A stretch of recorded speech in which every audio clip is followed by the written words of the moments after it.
कौम परस्त मानन के जेके पीपल पार्टी जा वर्कर आहिनि जेके सम्झनि था असीं मज़लूम आहियूं ऐं मज़लूमनि सां गॾु आहियूं उन्हनि खे मां दरख़्वास्त थो कयां त 14 तारीख़ ख़मीस जे ॾींहुं सॼो टंडो मोहम्मद खान बंदि थियणु घुरिजे। असीं पूरो मन आहियूं पर मुंहिंजो आख़िरी हिकिड़ी ॻाल्हि ॿुधी छॾियो, हम अमन चाहते हैं मगर जुल्म के खिलाफ अगर जंग लाज़मी है तो फिर जंग ही सही। असां पुरमन हूंदासीं पर जंहिं माण्हू दुकान बंदि न कयो का गाॾी हलंदड़ असां ॾिठी ऐं पोइ उहो असां सां शिकायत न करे मीडिया ॿुधी छॾियो, मीडिया सां मुखातिब आहियां, को हिकिड़ो दुकान खुलियल रहियो। असां सदाईं पुरमन रहिया आहियूं, असां कॾहिं बि दादागिरी न कई आहे, हड़तालूं असां न कयूं आहिनि, पर हीउ अहिड़ो टाइम आहे जो तड़पा तड़पा सिंधी क़ौम खे मारे पियो वञे, ज़लील ऐं ख्वार कयो पियो वञे। त मुंहिंजो आख़िरी लफ़्ज़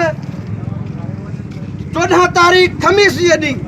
सभिनी टंडो वासियुनि खे अपील आहे, सभिनी सियासी धुरियुनि खे, मज़हबी धुरियुनि खे, क़ौम परस्त मुहिब वतन धरती जे आशिक़ माण्हुनि खे ऐं ख़ासि करे पीपल्स पार्टी जे उन्हनि वर्करनि खे जेके सम्झनि था त हीउ ज़ुल्म थियो आहे, उन्हनि खे अपील आहे 14 तारीख़ ख़मीस जे ॾींहुं शहर ऐं गाॾियूं रोड बंदि हुजनि। जीअं सिंध, जीअं अकबर जिंद।